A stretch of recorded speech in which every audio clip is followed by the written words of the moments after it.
Reciban nuestro saludo al iniciar la quinta actividad orientadora de la asignatura Clínica Quirúrgica. En la misma se abordará la temática relacionada con los diferentes tipos de anestesia que le permite al médico integral comunitario y al cirujano participar en la atención médica de los pacientes que necesiten procedimientos quirúrgicos, ya sean electivos o de urgencia.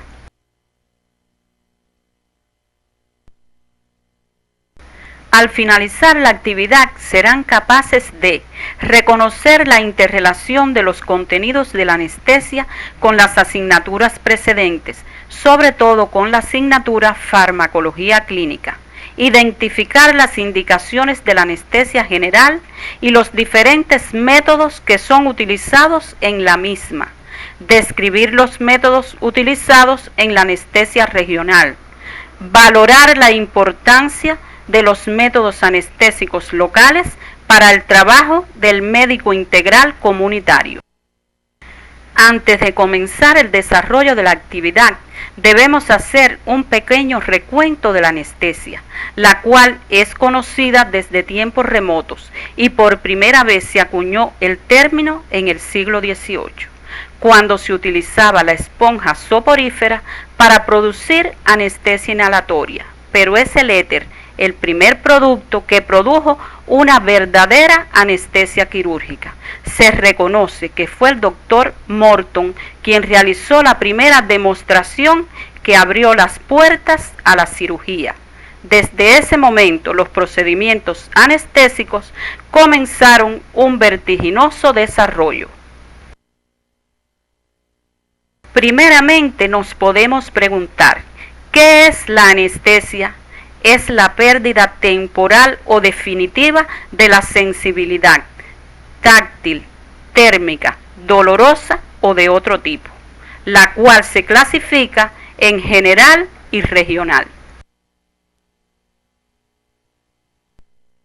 En los pacientes que necesitan de cirugía electiva, ambulatoria o de urgencia, el médico de cabecera solicita la consulta de evaluación preoperatoria, la que es realizada por un personal capacitado, generalmente un médico anestesiólogo, el cual realiza una correcta historia clínica utilizando el método clínico, lo que le permite predecir el estado físico del enfermo, para lo cual utilizará la clasificación de la Sociedad Americana de Anestesiología.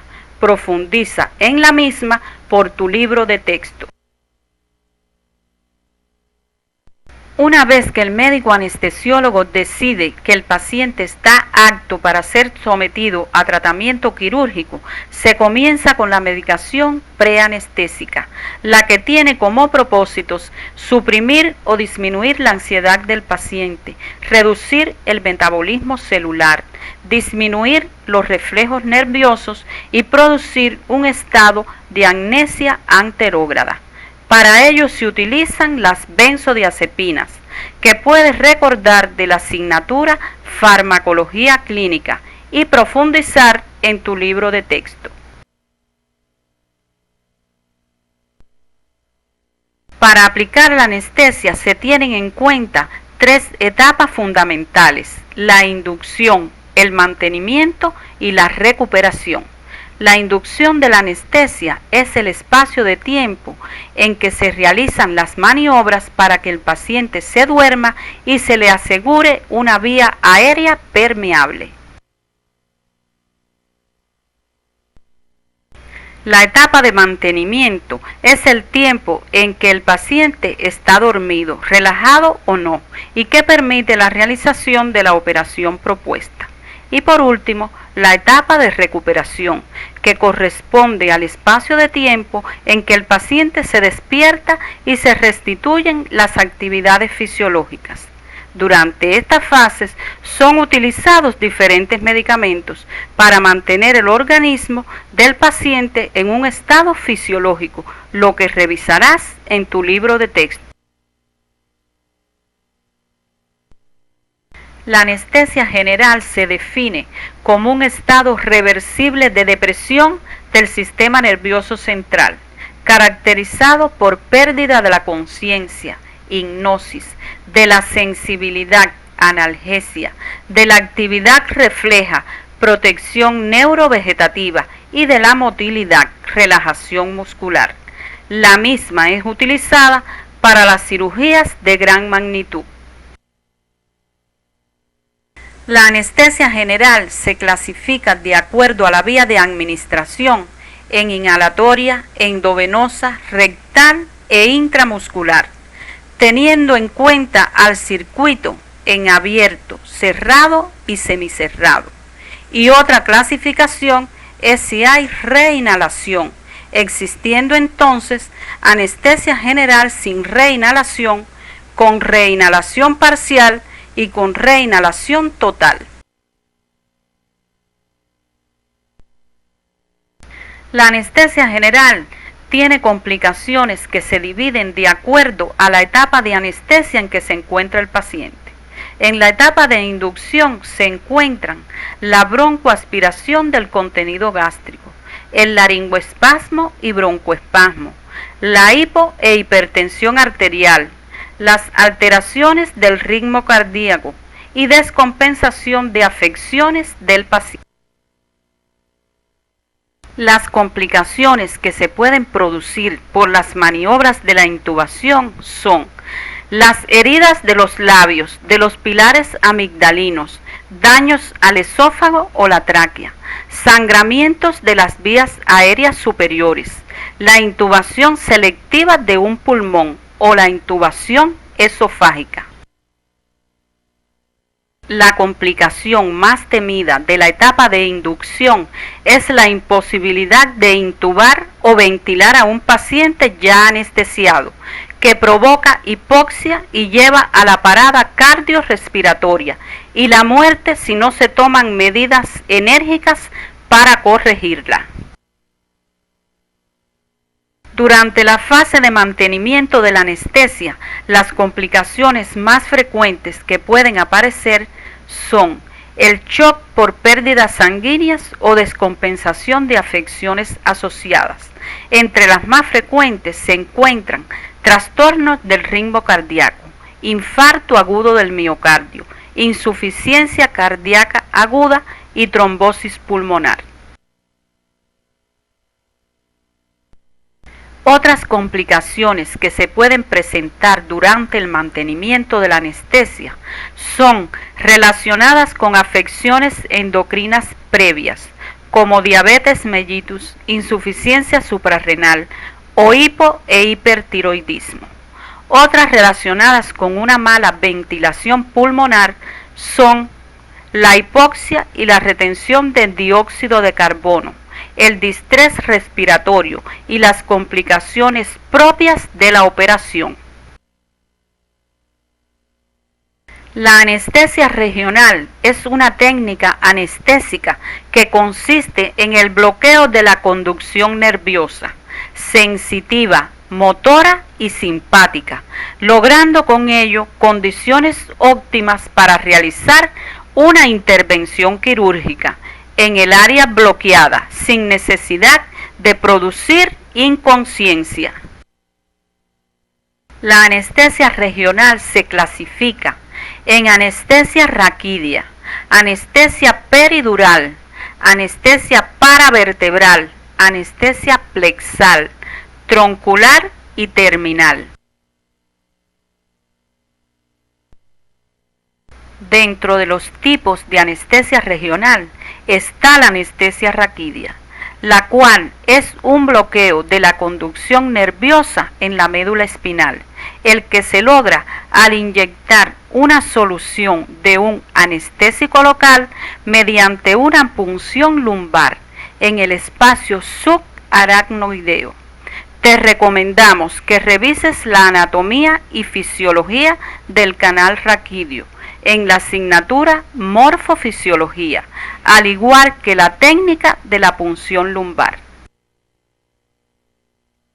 Las complicaciones que se pueden presentar durante el periodo intraoperatorio de la anestesia raquídea son hipotensión, bradicardia, extensión del bloqueo por encima de la vértebra torácica 2 y anestesia raquídea total.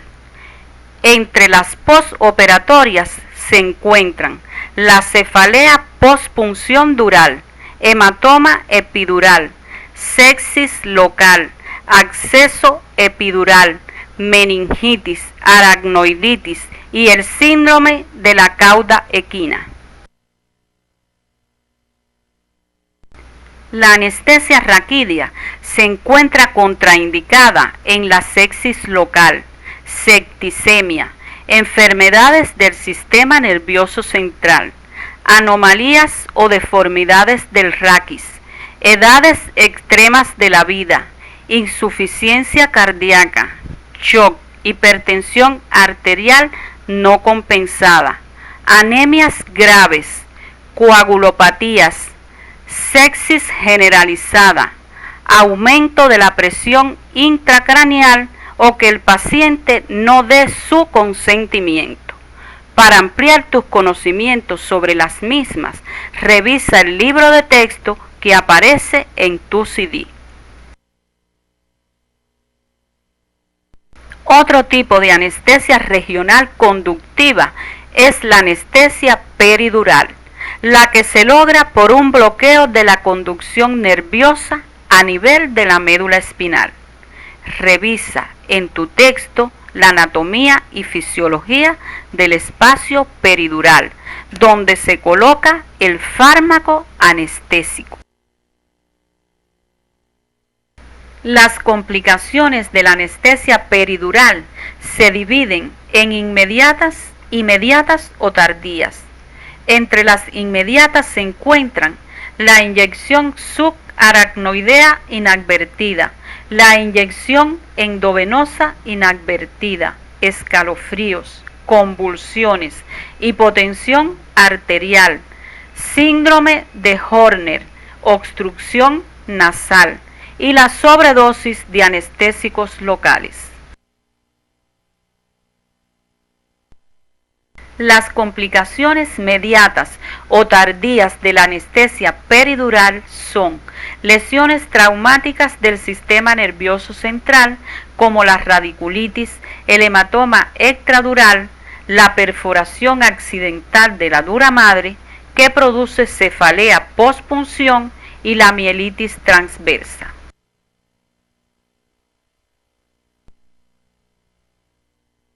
También se pueden producir infecciones como abscesos, meningitis y las lesiones por acción química como son el meningismo, la aracnoiditis adhesiva, el síndrome de isquemia medular en pacientes portadores de arteritis en casos de arteriosclerosis y diabetes mellitus.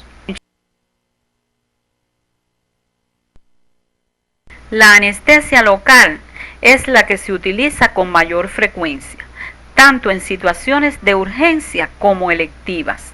La misma se clasifica en anestesia troncular y terminal.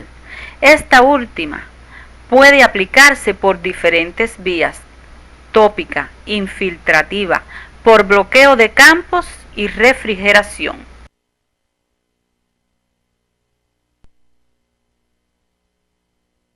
La anestesia local está indicada para bloquear la sensibilidad en un área limitada y se utiliza para suturar una herida, realizar la exéresis de una pequeña tumoración superficial, tomar muestras de tejido superficial para biopsia, procederes que están al alcance del médico integral comunitario en los escenarios de la profesión.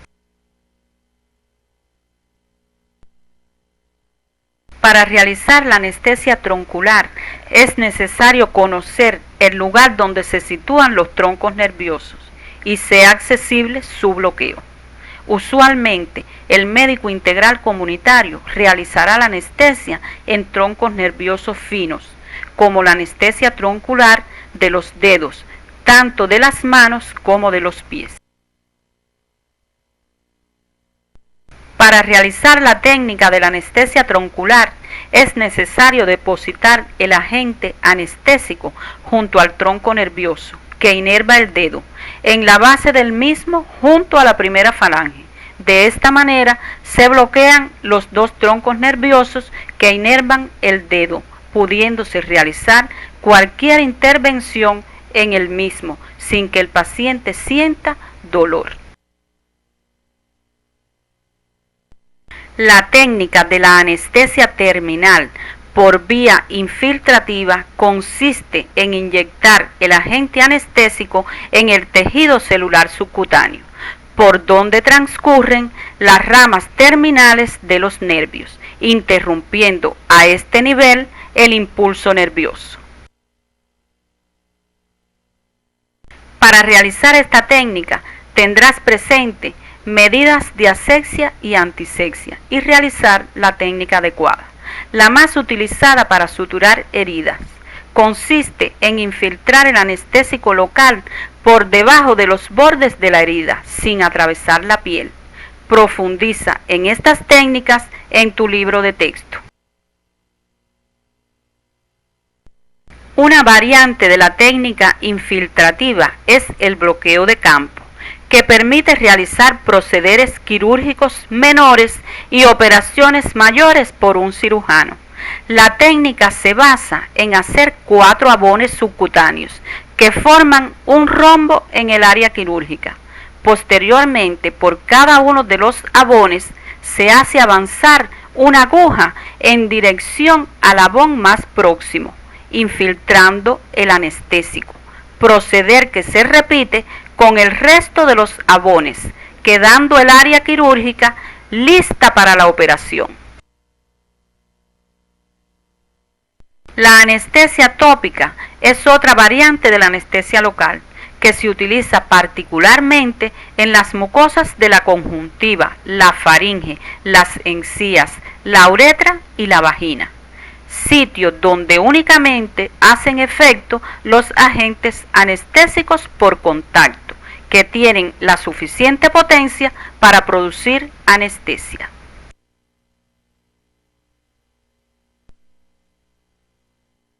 La anestesia por refrigeración se realiza tratando de congelar el miembro a operar, empleando para ello el hielo. Ha sido utilizada para realizar operaciones mayores, como son amputaciones en pacientes muy graves o en casos de guerra en países fríos. Los anestésicos locales son compuestos que bloquean de manera reversible, selectiva y temporal la conducción del impulso en cualquier parte del sistema nervioso a dosis terapéuticas, sin afectar otros tejidos. Estos se clasifican según su estructura química en derivados de los ésteres, cocaína, procaína, tetracaína y benzocaína. Derivados de las amidas, lidocaína, bupivacaína, mepivacaína y dibucaína. En la tabla se muestran los anestésicos locales más utilizados en la práctica médica, según su latencia, potencia y duración de los efectos.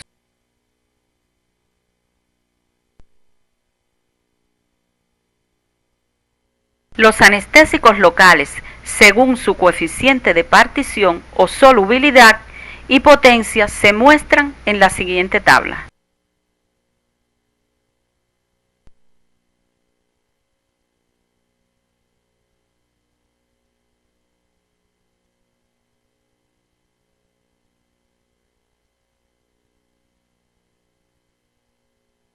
Para su uso racional, en la práctica médica es necesario conocer las dosis máximas de los anestésicos locales, como se muestran en la tabla. Recuerda que varían en adultos, niños y pacientes debilitados.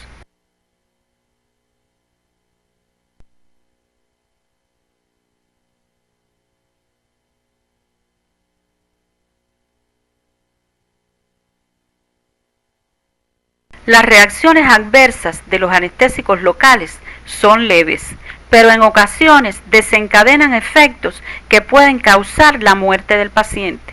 Las que tienen dos causas fundamentales: la hipersensibilidad o idiosincrasia a la sustancia química y la intoxicación por sobredosis. Las reacciones adversas de los anestésicos locales pueden ser estimulación del sistema nervioso central, depresión del sistema nervioso central y reacciones alérgicas.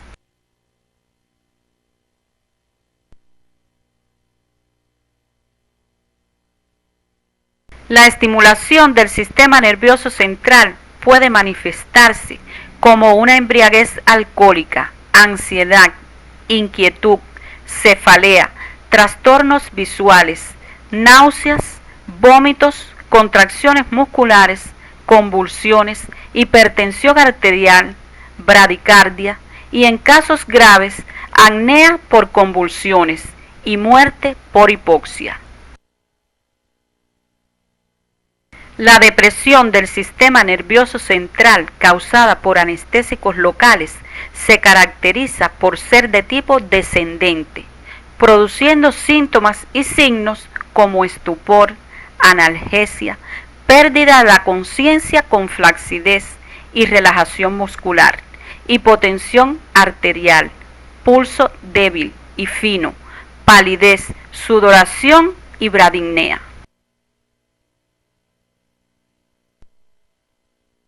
Las reacciones alérgicas más frecuentes con el uso de estos fármacos son urticaria, erupciones de la piel, conjuntivitis, rinitis, edema angioneurótico, broncoespasmo y reacciones anafilactoides.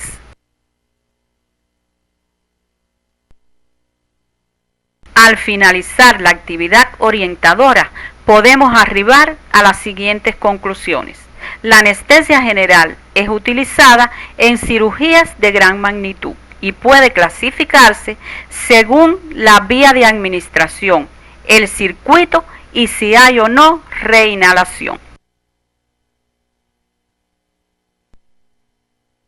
La anestesia regional puede ser raquídea, peridural, paravertebral, plexal, troncular y terminal.